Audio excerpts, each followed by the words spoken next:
Hello students, a very good afternoon to all of you. Welcome to my channel Shipra classes. जैसा कि आप सबको पता है कि हम पिछले साल के क्वेश्चन पेपर्स डिस्कस कर रहे थे यूटेट पेपर 1 के। आज मैं आप लोगों के लिए लेकर आई हूँ यूटेट पेपर 2 के क्वेश्चंस, सीडीपी के, क्योंकि कुछ स्टूडेंट्स ऐसे हैं जो यूटेट पेपर 2 दे रहे हैं इस बार और यूटेट पेपर 1 क्वालिफाई कर चुके हैं। तो वो स्टूडेंट्स चाहते थे कि मैं यूटेट पेपर 2 के क्वेश्चंस उनके साथ डिस्कस करूं। तो जो स्टूडेंट्स यूटेट पेपर 2 दे रहे हैं या जो स्टूडेंट्स यूटेट पेपर 1 भी दे रहे हैं, तो सीडीपी तो सबके लिए सेम है। बस थोड़ा सा क्या होता है, पेपर 1 एंड पेपर 2 में क्वेश्चंस का लेवल बढ़ जाता है, अप हो जाता है। यूटेट पेपर 2 सेकेंड पेपर में टॉपिक्स वही रहते हैं, लेकिन पूछने का तरीका थोड़ा सा अपग्रेड हो जाता है। तो हम स्टार्ट करते हैं हमारे क्वेश्चन नंबर 1 से। What is our question number 1? The selling feature of social based assessment are. विद्यालय आधारित आकलन की मुख्य विशेषताएं हैं। विद्यालय आधारित means teacher centred and lecture based pedagogy होनी चाहिए। स्कूल बेस्ड असेसमेंट, जब हम असेसमेंट कर रहे हैं तो मेन फीचर क्या होना चाहिए उसका, तो वो चाइल्ड सेंटर और लेक्चर बेस्ड होनी चाहिए, चाइल्ड सेंटर एक्टिविटी बेस्ड होना चाहिए, या फिर नन ऑफ द अबव होना चाहिए। तो ये 4 ऑप्शन हमारे पास है। सबसे पहले आपको ये ध्यान रखना है, जब भी क्वेश्चन पूछा जाए तो आपको बच्चे को सेंटर में रख कर आंसर देना है, जिसमें बच्चे का फायदा हो रहा हो, स्टूडेंट सेंटर चाइल्ड सेंटर की बात हो रही हो। तो हमें बच्चे को केंद्र में रखना है, बाल केंद्रित शिक्षा की बात करनी है। तो बाल केंद्रित तो बी में भी है और सी में भी है, लेकिन आगे क्या है, एक है लेक्चर बेस्ड एंड एक है एक्टिविटी बेस्ड। देखिए, हमने बच्चे को तो सेंटर्ड में रख लिया, लेकिन हम लेक्चर दिए जा रहे हैं, व्याख्यान करे जा रहे हैं, उसमें बच्चे का कोई इन्वॉल्वमेंट नहीं है। तो हमें ऐसी असेसमेंट करना है, स्कूल बेस्ड असेसमेंट ऐसा करना है जिसमें चाइल्ड सेंटर के साथ साथ एक्टिविटी बेस्ड पेडागोजी हो, जिसमें हम बच्चों को कुछ एक्टिविटीज दें ताकि बच्चा खुद से उसको करे। तो उसमें बच्चे को ध्यान में रखकर बाल केंद्रित और गतिविधि आधारित शिक्षण शास्त्र, जिसको हम कहते हैं, वो उसका मेन फीचर होता है स्कूल बेस्ड असेसमेंट का। तो child centred and activity based pedagogy is our correct answer. Okay, what is our next question? Which of the following statement is correct with reference to human development. मानव विकास के संदर्भ में निम्नलिखित में से कौन सा कथन सही है? मानव विकास के संदर्भ में देखिए, जो ह्यूमन का डेवलपमेंट होता है वो कैसे होता है? क्वांटिटेटिव भी होता है और क्वालिटेटिव भी होता है। मींस मात्रात्मक भी होता है जो मानव का विकास होता है, और गुणात्मक भी होता है। पहला है human development mean increase in weight and size of a human. Human development का मतलब ये होता है कि सिर्फ उसके वेट और साइज में बढ़ोतरी होना। Second option, human development is quantitative as well as qualitative. Human development quantitative के साथ साथ मात्रात्मक के साथ साथ गुणात्मक भी होता है। ये हमारा करेक्ट ऑप्शन है। Human development is only quantitative. No, human development सिर्फ क्वांटिटी में नहीं होता, क्वालिटी में भी होता है। Human development means only increase in physical organ. Human development का मतलब ये है कि उसके शारीरिक अंगों की सिर्फ वृद्धि होना। तो ह्यूमन डेवलपमेंट अगर कहीं भी क्वेश्चन आए और आपसे पूछा जाए कि उसका डेवलपमेंट जो होता है, ह्यूमन का जो डेवलपमेंट होता है वो किस रूप में होता है, वो quantitative as well as qualitative होता है। मानव विकास मात्रात्मक के साथ साथ गुणात्मक भी होता है। It's your correct answer. Question number 3, which of the following mental process are included under mental development. Means मानसिक विकास के अंतर्गत निम्नलिखित में से कौन सी मानसिक क्रियाएं सम्मिलित हैं? मानसिक मतलब हमें मेंटल की बात हो रही है। तो हमारे पास क्या क्या ऑप्शंस हैं? Memory, thinking and motivation. अब हमें इसमें से बताना है कि हमारा करेक्ट आंसर क्या है। तो हमें वो चीज ध्यान में रखनी है, पूछा क्या जा रहा है, मेंटल प्रोसेस, जहां पर मेंटली डेवलपमेंट होगा हमें वहां उस चीज को ध्यान में रखकर आंसर करना है। तो देखिए, मेमोरी ये भी मेंटल से रिलेटेड हो गई, थिंकिंग ये भी मेंटल से रिलेटेड हो गई, मोटिवेशन एक अभिप्रेरणा है, हम किसी को पॉजिटिव नेगेटिव हर तरीके से मोटिवेट कर सकते हैं। स्मृति और चिंतन मेंटल डेवलपमेंट है, मेंटल प्रोसेस में इंक्लूड होती है, मेंटल डेवलपमेंट में इंक्लूड होती है मेमोरी और थिंकिंग। तो 1 and 2 is the correct option. तो 1 एंड 2 कहां पर है? ऑप्शन नंबर ए में। तो आपका ऑप्शन नंबर ए हो गया correct answer. Question number 4, which of the following fact is true in reference to the principle of human development. निम्नलिखित में से मानव विकास के सिद्धांत से संबंधित कौन सा तथ्य सत्य है? क्या पूछा जा रहा है? आपको कुछ फैक्ट दिए गए हैं और पूछा जा रहा है कि इन फैक्ट में से कौन सा फैक्ट सही है प्रिंसिपल ऑफ ह्यूमन डेवलपमेंट को लेकर, in reference to the principle of human development. First है principle of continuous development, principle of different rate of development, principle of interaction of heredity and environment. देखिए, जब कोई भी मानव का विकास होता है, किसी भी मानव का विकास होता है, तो वो निरंतर विकास होता है। कहीं ना कहीं किसी ना किसी रूप में हमारा डेवलपमेंट होता रहता है निरंतर। और विकास जो है अलग अलग गति के साथ होता है, किसी का स्लो होता है, किसी का फास्ट होता है, तो डिफरेंट रेट में डेवलपमेंट होता है। ऐसे ही principle of interaction of heredity and environment, तो कुछ तो हमारा जो डेवलपमेंट होता है वो हेरिडिटी के इंटरेक्शन में आकर हेरिडिटी से होता है, और कुछ एनवायरनमेंट के इंटरेक्शन से होता है, कि मतलब हम कुछ तो अब वंशानुक्रम हमें मिलता है और कुछ वातावरण से मिलता है। तो इसका मतलब ये तीनों ऑप्शन करेक्ट है, तो हमारा आंसर हो जाएगा all of the above. Human development का प्रिंसिपल बताना था, तो ह्यूमन डेवलपमेंट का principle continuous development, different rate of development and the interaction of heredity and environment, all are correct options. ठीक है, अब हम आते हैं नेक्स्ट क्वेश्चन पे। What is our next question? Next question है factors that hinders learning process. सीखने की प्रक्रिया के बाधक कारक, जो सीखने की प्रक्रिया में बाधक होते हैं, तो वो कौन कौन से हैं? तनाव, थकान, रुचि। तो ये तो आपको उससे समझ में आ रहा है, वर्ड से ही, तनाव और थकान। अगर आपके मन में तनाव है, अगर आपकी बॉडी में थकान है, स्ट्रेस है, आपको आप फैटीग हैं, थक चुके हैं, तो कहीं ना कहीं आप सीखना नहीं चाहेंगे। आप फ्रेश हैं, इंटरेस्ट है किसी चीज में, तो आप उसको सीखेंगे। तो आपको बताना है हिंडर्स, बाधक। तो बाधक कौन कौन से हुए? Stress and fatigue, it means तनाव एंड थकान। First in two, it means A is your correct answer. ठीक है, नेक्स्ट क्वेश्चन पे बढ़ते हैं। नेक्स्ट क्वेश्चन है सॉल्विंग ए मैथमेटिक्स प्रॉब्लम और imaging about something is an example of which process. गणित के प्रश्न को हल करना या किसी के बारे में कल्पना करना किस प्रक्रिया का उदाहरण है?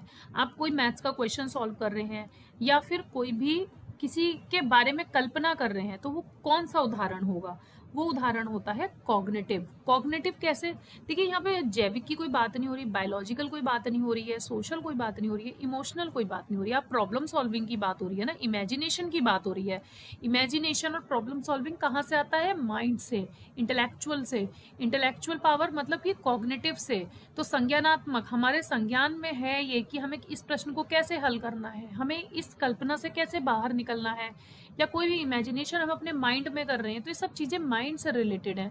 तो माइंड से रिलेटेड क्या वर्ड यूज करते हैं हम? कॉग्निटिव। तो C is your correct answer. Next question है विकास की कौन सी अवस्था में व्यक्ति मूर्त अनुभवों से परे चला जाता है और अमूर्त एवं आर्थिक तार्किक रूप से सोचने लगता है? कि individual more beyond concrete experience and think in abstract and more logical way. Means आप जहां पर एब्स्ट्रैक्ट और लॉजिकल वे से सोचने लगते हो, तो वो क्या कहलाता है? वो मैंने आपको स्टेजेस बताई थी, जिसमें हमने SPCF पढ़ा था। SPCF हमने किस में पढ़ा था? जीन पियाजे में। तो जीन पियाजे ने हमें 4 स्टेजेस दी थी SPCF। तो इसमें जो लॉजिकल की और एब्स्ट्रैक्ट की जब हम बात करते हैं, वो कौन सी स्टेज कहलाती है? Formal operational stage. ठीक है, तो ये तो डायरेक्ट आंसर मिल गया आपको। नेक्स्ट क्वेश्चन है which of the following ideas in Piaget's theory can be applied in teaching students. बच्चों के शिक्षण में पियाजे के सिद्धांत से संबंधित कौन से विचार प्रयुक्त किए जा सकते हैं?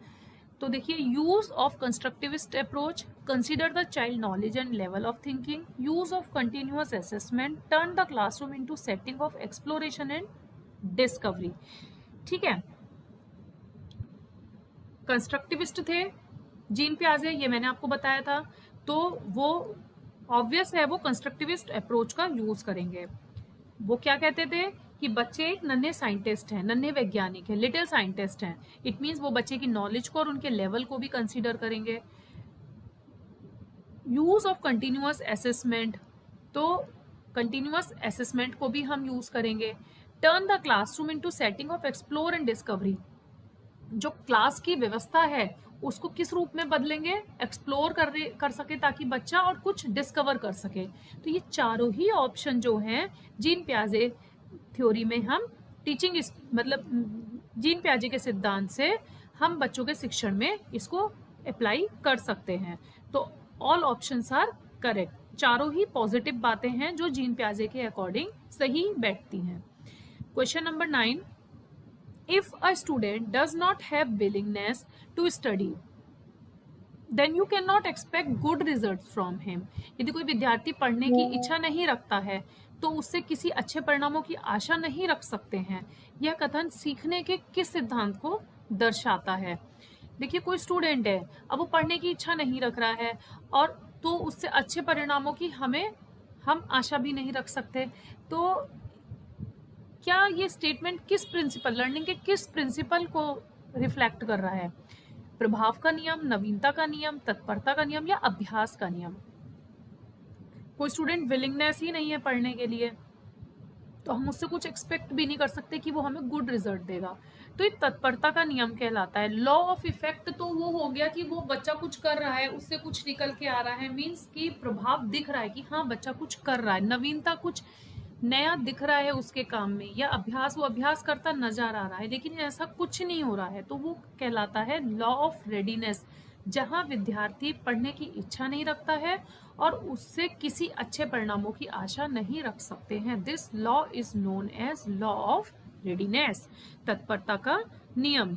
Next question, if a student suddenly gets a solution of a problem while trying to solve that problem then this type of learning is called as। मतलब कोई भी समस्या का समाधान करते समय यदि वह विद्यार्थी अचानक से उसी समस्या का हल ढूंढ लेता है तो किस प्रकार के अधिगम को कहते हैं? कोई भी हम प्रॉब्लम है हमें, तो उसका समाधान बच्चे ने अचानक से उसी समय ढूंढ लिया है तो हम उसको कौन सा अधिगम कहेंगे? Which type of learning? Which type of learning? Learning of imitation, learning by practice, learning by insight, learning by trial and error. देखिए इमिटेशन का मतलब होता है कि किसी की कॉपी करके सीखना। यहाँ बच्चे ने किसी की कॉपी नहीं की है। प्रैक्टिस मतलब कि उसने बहुत प्रैक्टिस करी है तब उसे आंसर मिला है, नहीं उसने तो इमीडिएट दिया है ना आपको। लर्निंग बाय इनसाइट, इनसाइट मतलब उसने तुरंत सोचा और तुरंत आपको रिप्लाई किया। इट मीन्स कि उसके मन से ये आवाज आई, अंतर्दृष्टि उसकी अंतर्दृष्टि ने ये कहा कि हाँ इसका आंसर ये हो सकता है। ट्रायल एंड एरर, उसने बहुत प्रयास किया, उसको त्रुटि मिली और त्रुटि के बाद उसके प्रयास करने से वो सीख गया, ऐसा भी कुछ नहीं हुआ। तो it means learning by insight is your correct answer. Next question, if in a class a student compares various answers and judge which in the best answer then this type of thinking is called as। यदि कक्षा में कोई विद्यार्थी विभिन्न उत्तरों की तुलना करता है और यह निर्णय लेता है कि कौन सा उत्तर सर्वश्रेष्ठ है तो ये किस प्रकार का चिंतन है? मतलब कई सारे आंसर्स को वो कंपेयर कर रहा है और उसने क्या डिसीजन लिया स्टूडेंट ने कि कौन सा आंसर बिल्कुल सर्वश्रेष्ठ है, तो वो किस तरीके का चिंतन कर रहा है, किस तरीके की थिंकिंग कर रहा है, ये आपको बताना है। तो कहीं ना कहीं वो क्रिटिकल थिंकिंग कर रहा है, समालोचनात्मक, जिसे हम हिंदी में बोलते हैं समालोचनात्मक।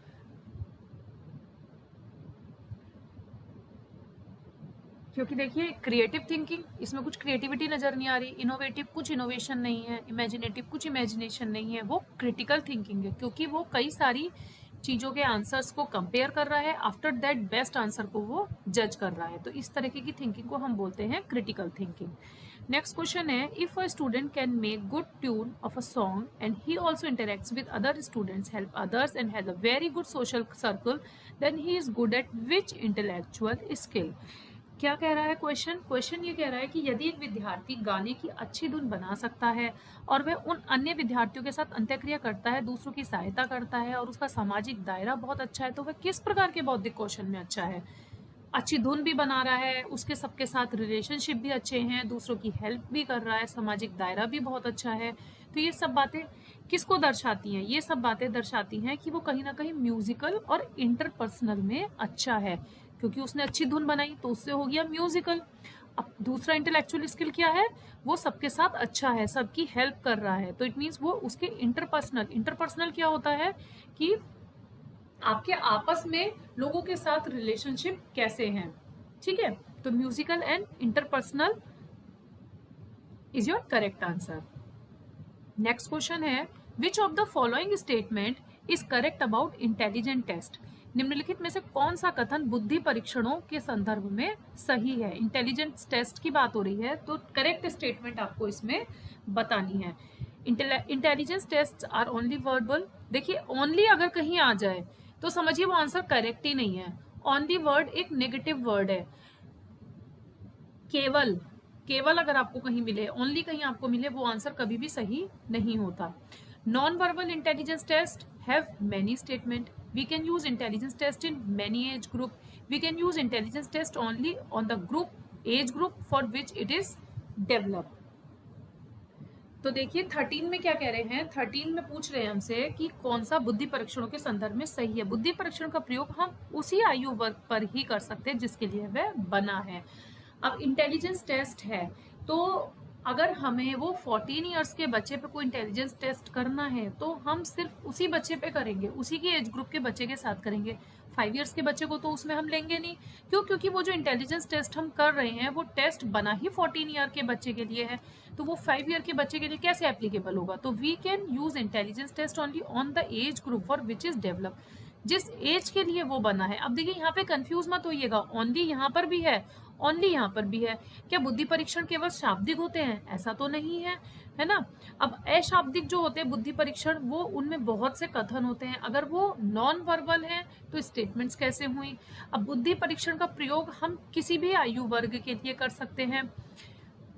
स्टेटमेंट को क्लियरली समझने की कोशिश कीजिएगा कि स्टेटमेंट कह क्या रहा है। इंटेलिजेंस टेस्ट हम उसी आयु वर्ग के लिए करते हैं जिस आयु वर्ग के लिए वो इंटेलिजेंस टेस्ट बनाया जाता है। तो D is your correct answer. Next question है which approach place the learner not the teacher at the centre of education process. शिक्षा की प्रक्रिया में कौन सा उपागम अधिगमकर्ता को केंद्र में रखता है, ना कि शिक्षक को। तो लर्नर सेंटर अप्रोच होगी, कंस्ट्रक्टिविस्ट अप्रोच होगी, या फिर टीचर सेंटर्ड अप्रोच होगी। यहाँ पर हम बात कर रहे हैं कौन सी अप्रोच है। Place the learner not the teacher at the centre of education. कौन सा उपागम अधिगमकर्ता को केंद्र में रखता है, ना कि शिक्षक को। तो लर्नर सेंटर अप्रोच हो गई और कंस्ट्रक्टिविस्ट अप्रोच हो गई। ये दोनों अप्रोच जो हैं ये लर्नर को सेंटर में रखते हैं, क्योंकि टीचर सेंटर अप्रोच में तो हम टीचर को रखेंगे, हम यहाँ पे शिक्षक को नहीं रख रहे हैं केंद्र में। किसको रख रहे हैं? हम अधिगमकर्ता को रख रहे हैं। अधिगमकर्ता कौन होता है? जो सीखता है, जो लर्नर है। तो जब लर्नर को हम सेंटर में रखेंगे तो लर्नर सेंटर अप्रोच और constructivist approach is your correct answer. It means A and B is your correct answer. तो D is your correct answer. 15th question है a student writes in good handwriting because his teacher gives him a big star in his notebook. This is an example of कोई विद्यार्थी अच्छा लिखता है, उसकी hand writing बहुत अच्छी है और उसको जो है उसके टीचर नोटबुक में एक स्टार भी देते हैं। तो ये किसका उदाहरण हुआ? ये उसको इंट्रिंसिक मोटिवेशन मिल रहा है, लर्निंग है, उसकी प्रैक्टिस है, या एक्सट्रिंसिक मोटिवेशन है? ये एक्सट्रिंसिक मोटिवेशन है। देखिए इंट्रिंसिक और एक्सट्रिंसिक, आंतरिक और बाह्य में यही होता है। आंतरिक जो आप अंदर से कुछ सीखना चाहते हैं, आप चाहते हैं कि हाँ मुझे आज इतने क्वेश्चन पढ़ने हैं या मुझे आज ये टॉपिक कवर करना है। आपको आपकी पेरेंट्स ने या आपकी टीचर ने नहीं बोला है, आप खुद से चाहते हैं। तो ये आपकी आंतरिक अभिप्रेरणा हुई। और बाह्य अभिप्रेरणा क्या हुई? मैं आपसे कहूं कि आज आप इस काम को करिए, मैं आपको स्टार दूंगी या मैं आपको चॉकलेट दूंगी अगर आपने आज ये टॉपिक कवर किया। तो वो आपकी बाह्य अभिप्रेरणा हुई कि आप जो है किसी के कहने पे उस काम को कर रहे हैं। तो वो एक्सट्रिंसिक मोटिवेशन हुई। वो बच्चा हैंडराइटिंग क्यों अच्छी लिख रहा है? क्योंकि उसे पता है कि उसे स्टार मिलेगा, तो वो उसकी एक्सट्रिंसिक मोटिवेशन हुई। अगर उसकी आंतरिक अभिप्रेरणा होती तो वो खुद के लिए लिखता, ना कि स्टार लेने के लिए। तो ये 15 क्वेश्चन मैंने आज आपके साथ सीडीपी के डिस्कस करे हैं, यूटेट पेपर 2 2022 के। आई होप आपको समझ में आए होंगे। आगे के 15 क्वेश्चन हम कंटिन्यू करेंगे अपनी नेक्स्ट वीडियो में। तो जब तक पढ़ते रहिए, समझते रहिए, और कहीं भी कोई भी किसी टॉपिक में अगर आपको प्रॉब्लम है तो प्लीज़ मुझे बताइए, ताकि हम उस एग्जाम से पहले उस टॉपिक पर डिस्कशन कर सकें। ठीक है। और अगर आपको वीडियोस पसंद आ रही हो तो प्लीज़ मेरे चैनल को लाइक, शेयर एंड सब्सक्राइब कीजिए। Thank you for watching.